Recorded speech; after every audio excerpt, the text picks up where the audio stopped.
I guess I'll accept one，一起的。别瞎掰好吗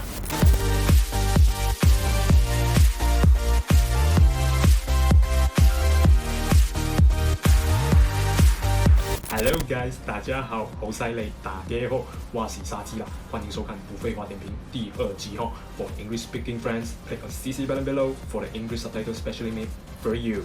那说中文的小伙伴们，我也为你准备了 CC 中文字幕哦，记得点下观看。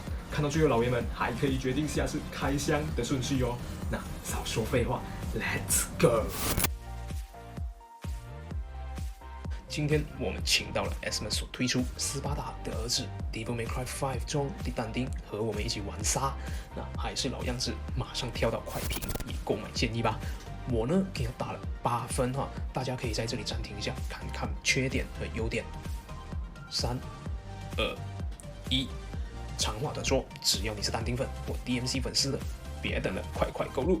特别是当市面上大部分的但丁都是这个样子的时候。话不多说，让我们马上来仔细看看这斯巴达之子的长处或有什么做得不好的吧。看这个头雕，他就是但丁啊！特别适合这个，和 Asmos 以前的版本相比，可以说是一日千里啊。一开始呢，我还嫌弃，那刘海也他妈太长，遮住了眼睛嘛。但再进一步的研究发现它只是真实的参考了。但丁在实际游戏里的 3D 模组后，大衣呢采用了一些比平时更薄的人造皮材料。那大衣的材质很薄嘛，那就很适合摆姿势。但怎么只有底部有 wire 呢？所以摆姿势没问题，但如果你要把外套整件浮起来、飞起来呢，其实并不容易。那外套上的细节处理非常到位，缝线纽扣、拉链等等，和背后的头骨，就一个字：赞。但我最喜欢的其实是里面的衬衫，它就薄薄的，就像一件真正的衬衫，真正一样的皱褶。Asmos 呢有发表声明说，该外套10年不腐，10年不烂，这就是一个天大的好消息。如果是真的啦，那细节比如皮带扣、缝线、拉链等等，一样一丝不苟。这对细节的关注是，我觉得啦，达到了 Hot Toys 的质量但这还不是这条裤最光辉的时刻，我们留到下面再说。靴子呢是由可分离的部分制成，以达到最大的可动还有这细心的鞋底细节，再给你一个赞。这支单腿呢，它就是市场上最像但丁的1:6人偶，没有之一哦。加上呢，鬼泣手办一贯在市场上的糟糕表现，我只能说难能可贵啦。那现在让我们来看看它在可动方面的表现吧。头部呢可360度旋转，后掰15度，前弯25度左右。肩部呢前后弯曲10度左右。那可动唯一的大弱点来了，手背旋转，由于肩垫的干扰，前后仅可以做个45度左右的运动范围。这范围呢，甚至不足以让这位双枪师将手枪直指目标扣分，大扣分。肘部呢弯曲80度没问题，侧弯超过90度，可以摆出标志性的 Rainstorm。手掌可360度旋转，前后掰大致10到25度左右吧。身体前后呢可以弯曲30度，左右也是差不多30-45度吧。左右转动范围则差不多45度左右。腿前踢90度，后踢大致45度，侧踢呢有90度左右。膝关节可以超过90度，只能说惊为天人理由呢待会再说。靴子的前弯30度，后弯靴子前弯30度，后弯30度，肩360度旋转没问题。大部分穿皮裤的人偶呢，在可动方面都会有严格的限制如我手边的雷神，这让我对但丁的下半身很是惊讶。我是说可动啦，可动。这位动作游戏主角可以完美摆出飞踢还有标志性的高速冲刺 Stinger 等等。你知道这是多么重要吗？可动赞。对不起，不是在说你。先从标准版的配件开始吧。支架呢，就是 Assman 所有系列产品自带的豪华支架。我个人是不喜欢印或贴在上面的假地牌啦。也许用 Devil May Cry 的 logo 或者纯黑色来代替，我觉得都会比现在的伪地台好看。那这是我的主观啦，大家认为呢？自带的3个造型手，那还有放松的持刀和持枪的手型。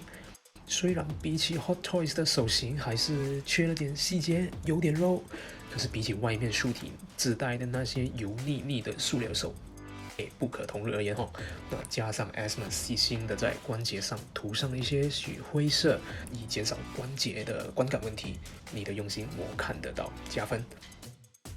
Ebony and Ivory 乌木与象牙单丁最标志性的武器。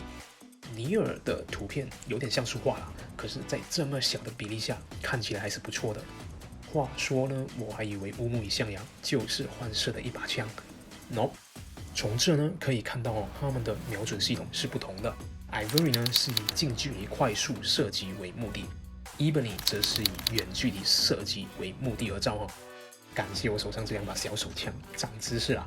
可是呢，它有那么2个小缺陷。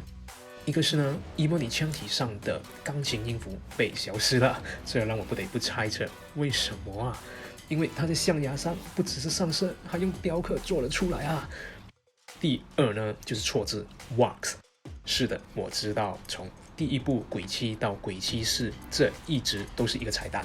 但在最近的 DMC 5不是改回了 Artworks 吗？那小小一个字没什么大不了，我知道，但错误就是错误。我必须指出的是这是一个从 PS2 时代一直玩到第5代的 DMC 粉，以一个很吹毛求疵，拿着放大镜开着 Wikipedia 才会发现的小错误。如果以一个1:6的小手枪来看我觉得这2把枪做得很好了。那下一位呢？叛逆之剑 Rebellion， 涂装造型1等1可是呢，这边边处的分界线有点明显啊。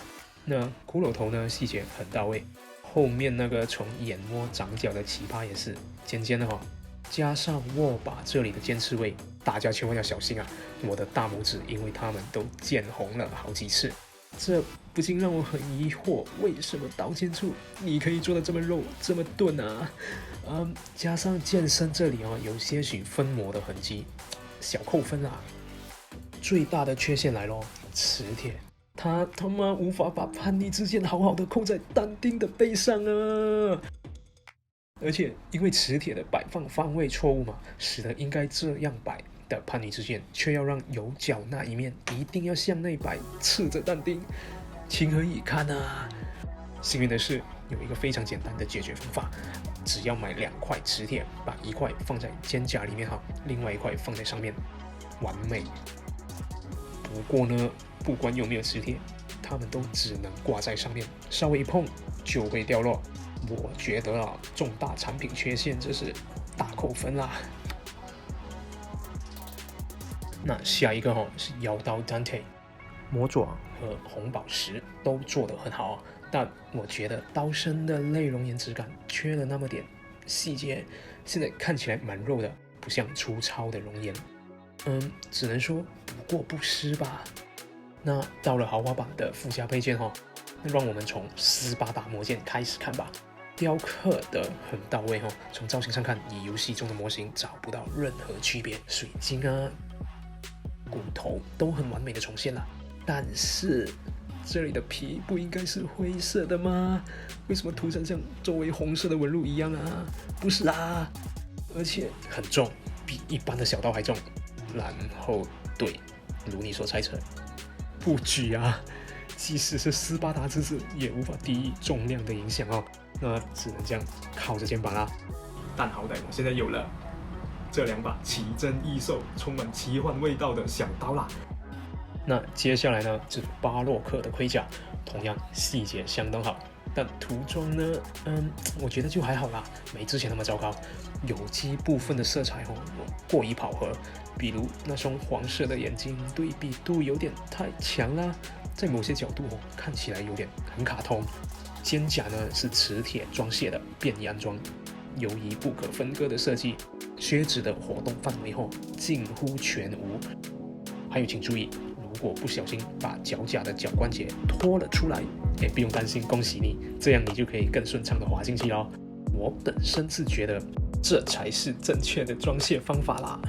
总而言之呢，对于豪华版的部分，Barrow 装甲和斯巴达魔剑我觉得是值得多花那么一点钱的，但在涂装方面，只可以说还可以做得更好哦。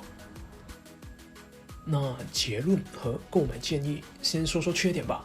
很遗憾几乎包含的所有配件在细节上都做得非常好，但就总有那么1、2个缺陷，像在乌木上刻错了字啊，还有糟糕的涂装，特别是斯巴达的上色叛逆之剑的磁铁也是一个巨大的缺陷因为你真的可以感觉到磁铁就放在头骨里面完全相反的位置啊，所以呢，即使是一块巨大的磁铁，也无法将其紧紧的吸住可惜啦。